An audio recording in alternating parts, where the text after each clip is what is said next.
Merci beaucoup d'être avec nous sur la page Facebook du Pays de Verdun. Nous vous proposons durant ces 4 jours de foire expo, c'est la foire nationale de Verdun. Nous avons installé ici un petit studio sur le stand du Pays de Verdun et nous vous parlons des tiers-lieux, les tiers-lieux qui regroupent, vous le savez, des espaces de coworking. On a parlé culture ce matin, on a parlé travail évidemment depuis le début de cette foire, à savoir depuis jeudi, mais on va parler aussi d'un aspect écologique puisqu'il y a tout cet aspect mobilité douce aussi. Avec Élise qui est avec nous, qui est chargée de mobilité durable au Pays de Verdun. Bonjour Élise. Bonjour Tom. Bienvenue sur notre plateau.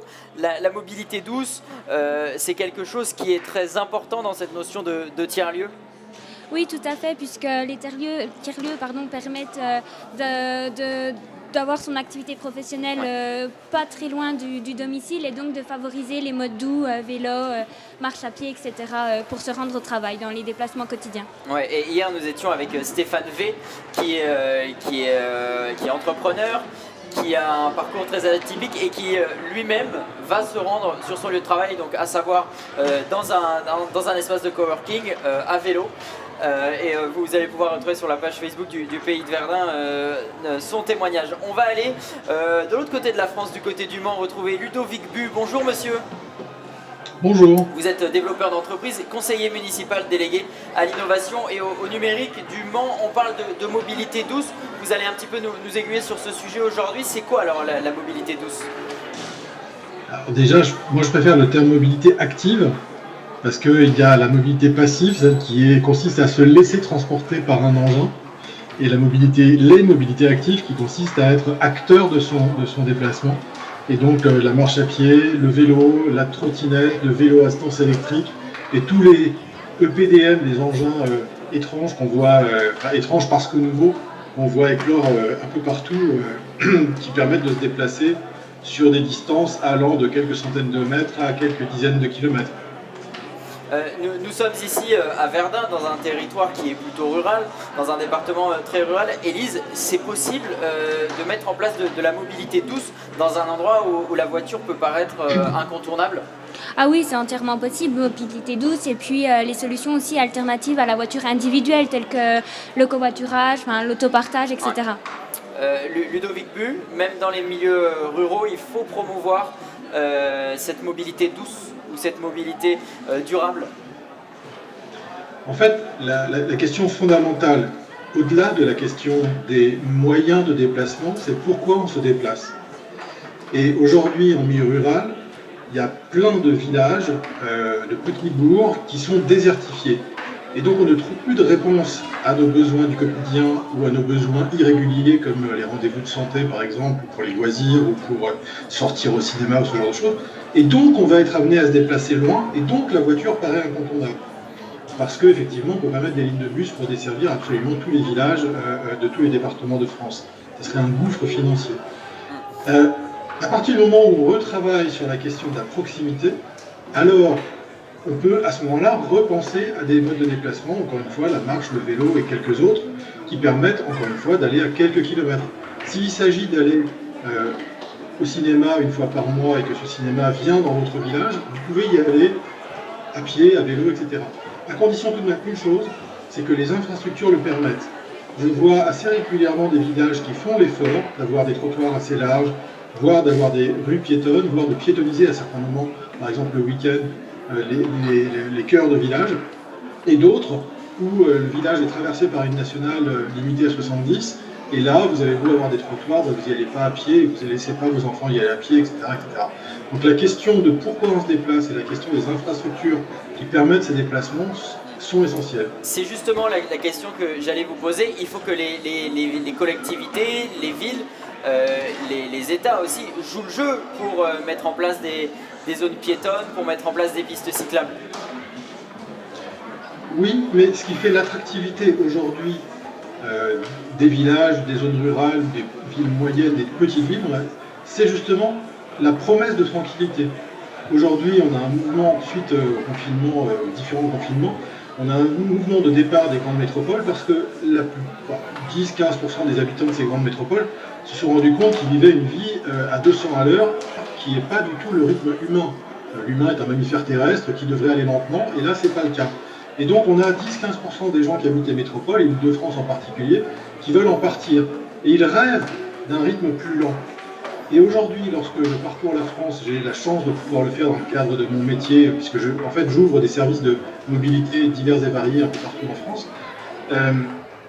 Lorsque je vais dans des villages qui ont un centre-ville vivant, avec des commerces, avec des points d'attractivité touristique, avec des lieux de loisirs, peut-être des lieux éphémères, simplement, je disais, le cinéma, une pièce de spectacle, un concert une fois par mois, eh bien, à ce moment-là, ceux-là peuvent se permettre de piétoniser, peuvent se permettre de rendre largement la vie lente, et à ce moment-là, ils deviennent attractifs. Pour ceux qui sont en recherche de lenteur, qui sont en recherche de proximité et de mobilité douce, là pour le coup, par rapport aux mobilités agressives, qui peuvent être les mobilités dangereuses qui vont vite. Élise, je reviens vers vous. Notre grand thème depuis le début de cette foire nationale, on parle des tiers-lieux. Les tiers-lieux peuvent être des acteurs qui mettent en avant la mobilité douce.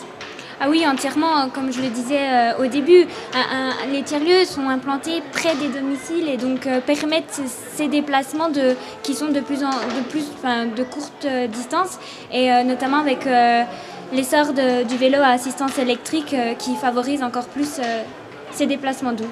Ouais, il faut aussi qu'il y ait de la technologie. Là, on parle de vélo électrique. Il faut aussi que la technologie aille avec, Ludovic Bull. Bah oui et non, parce que ça dépend des métiers. C'est-à-dire qu'il y a des métiers comme le mien, là vous voyez, heureusement que la technologie nous permet de communiquer et nous permet de faire en direct. Moi je suis au Mans, vous êtes à Verdun. S'il avait fallu que je vienne à Verdun pour faire cette courte interview, je ne l'aurais pas fait. Donc là la technologie permet cet échange. Mais il y a beaucoup de métiers pour lesquels globalement vous n'avez pas besoin d'une technologie très développée. Il faut surtout avoir un lieu où se retrouver, un lieu confortable, un lieu agréable et un lieu pas loin de chez soi. Effectivement, ça c'est la condition. Ensuite, il y a quand même quelques autres conditions qui sont que ce lieu ne se suffit pas à lui-même. Par exemple, il faut pouvoir manger, il faut pouvoir éventuellement retirer de l'argent, il faut pouvoir éventuellement poster des courriers, etc., etc. Et donc en fait, toute cette question de l'articulation, là encore je reviens à la question de la réponse aux besoins au pluriel, l'articulation avec l'ensemble des besoins fait qu'un tiers-lieu devient un lieu de centralité au sein d'un territoire rural. Mais il faut, et c'est l'intérêt des tiers-lieux par rapport aux espaces de coworking, c'est qu'on peut justement les adapter à différents besoins, et pas seulement à la question du travail, qui est, je me permets une dernière phrase, qui est la question la plus compliquée en fait. Organiser les déplacements pour aller au travail, c'est là où il y a le plus d'enjeux financiers, symboliques, de vitesse, de régularité. Là où par exemple, si on va encore une fois à un concert, on soit là 10 minutes plus tôt ou 10 minutes plus tard, ça ne change pas grand-chose. Si par contre on va au travail, 10 minutes de retard tous les jours, c'est un problème. Et un tiers-lieu, c'est justement un lieu dans lequel on peut mettre plein de choses et donc répondre à un maximum de besoins. C'est une définition qui vous plaît, Élise, sur les tiers-lieux, parce que depuis le début, on a eu des dizaines d'intervenants qui chacun a sa propre définition du tiers-lieu. C'est quelque chose. Vous êtes d'accord avec Ludovic Bull? Oui, entièrement. Et étant nouvelle au pays de Verdun, j'ai pu donc intégrer l'espace de coworking et on découvre une nouvelle forme de travailler. On rencontre différentes entreprises, différents modes de vie, etc., différents déplacements, d'autres qui viennent en voiture, d'autres qui favorisent justement le covoiturage, qui vont caler leurs horaires d'arrivée et de retour en fonction de la personne du bureau à côté, qui travaille à côté et qui, au final, s'ils n'étaient pas dans un espace de coworking, dans un espace de tiers-lieu, n'auraient pas mis en place ce mode de déplacement. Pour bien comprendre, on parle de mobilité douce depuis le début. Vous êtes chargé de la mobilité durable. Il y a une différence entre ces deux termes? Alors, mobilité durable, c'est vraiment les mobilités qui vont permettre de réduire les dépenses énergétiques dues au mode de transport qui sont assez conséquentes sur le territoire meusien, mais aussi à l'échelle nationale. Mobilité durable donc, va comprendre des mobilités douces, mobilité à vélo, à pied, etc. Mais aussi, comme je l'évoquais, les mobilités alternatives à la voiture individuelle, telles que le covoiturage, l'autopartage, l'autostop, etc. Ludovic Bull, est-ce que les entreprises ont un rôle à jouer justement dans ces mobilités douces ou durables? Alors non seulement elles ont un rôle à jouer, en acceptant notamment le télétravail, mais elles n'ont plus tellement le choix. Là encore, le confinement a beaucoup fait changer les choses. Ça fait 15 ans que je parle de télétravail dans mes différentes interventions et dans mon livre qui est juste là derrière. en disant c'est une solution pour réduire une fois, 2 fois par semaine, peut-être des fois 2 fois par mois, mais réduire le nombre de déplacements et donc réduire notre dépendance au pétrole ou à l'électricité pour les voitures électriques. Mais aujourd'hui, avec le confinement, tout le monde s'est rendu compte que c'était possible. La preuve, on est en train de le faire. Il y a 3 ans, on ne proposait quasiment jamais de faire des visioconférences. Parce que ça paraissait quelque chose de compliqué à organiser, ça paraissait quelque chose de techniquement pas au point. Je travaille depuis l'an 2000 avec des gens à l'autre bout de la planète en visioconférence. Ça marchait déjà en 2000, autant dire qu'en 2021, ça marche nettement mieux. Mais maintenant, une grande partie de la population, soit a testé elle-même, soit connaît des gens qui ont testé. Et la seule difficulté qui est rencontrée aujourd'hui, que ce soit par les particuliers ou par les entreprises, c'est de réussir à faire du télétravail dans des conditions confortables. Parce que pendant le confinement, on l'a fait très souvent, de chez soi, dans le salon, mal installé, avec les gamins qui viennent courir autour au moment où on travaille. Et donc ça, c'est du mauvais télétravail. Mais télétravail dans des espaces de coworking, dans des tiers-lieux, ou même dans une pièce dédiée chez soi, voilà, ça c'est tout à fait envisageable. Et c'est quelque chose qui s'est fait, qui s'est vraiment démultiplié pendant les confinements. Et donc aujourd'hui, ça participe largement justement de cette mobilité durable qui consiste à éviter des déplacements. Et je rejoins Monsieur Bu. En effet, le confinement nous a permis de penser, de percevoir nos déplacements autrement suite à la crise sanitaire.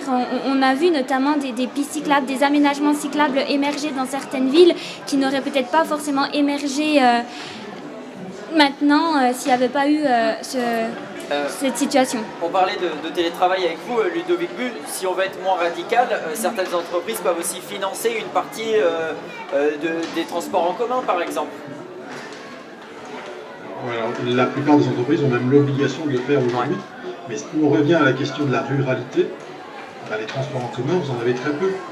Et donc la question de la piétonisation, la question de l'aménagement, la question de rendre agréables les déplacements doux ou actifs dans les zones rurales répond à mon avis nettement mieux à ce besoin de proximité, à ce besoin de ralentissement qui est exprimé, encore une fois, par une frange de plus en plus importante de la population, plutôt que de dire vous allez faire 30 km en bus.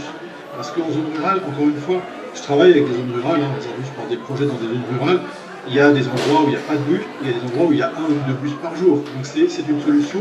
Quand on dit aux gens vous n'avez qu'à prendre le bus, ils disent vous êtes sympa, mais si je rate le bus, je fais quoi? Si je peux travailler de temps en temps à proximité de chez moi, si je peux faire mes courses à proximité de chez moi, si je peux aller boire un coup avec les collègues ou avec les voisins à proximité de chez moi, la question du transport en commun ou de la voiture ne se pose plus. C'est quelque chose qu'il faut inculquer dès l'école, il faut en faire la promotion de ces mobilités douces dès l'école, dès le jeune âge. Alors il y a une solution qui permet de faire d'une pierre deux coups, c'est de rendre les rues des écoles piétonnes à l'entrée et à la sortie des écoles. De sorte à ce que les parents puissent lâcher leurs enfants et laisser leurs enfants aller à l'école en toute sécurité et se rendre compte que c'est vachement bien la marche. Et vous pensez que ce serait nécessaire?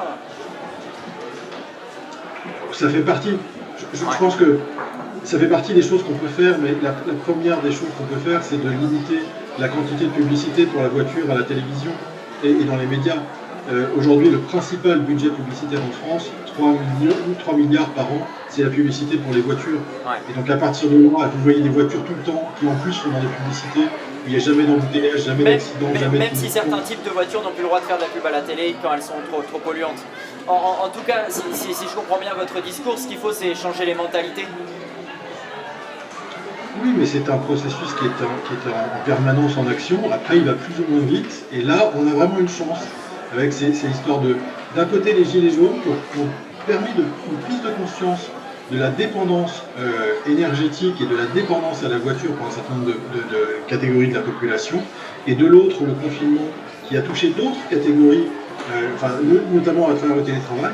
Et donc on a ces deux mouvements qui ont en 2018 et 2020 provoqué des changements et des prises de conscience, et donc là c'est vraiment le moment pour que les collectivités rurales, j'insiste là-dessus, se mettent elles-mêmes à changer.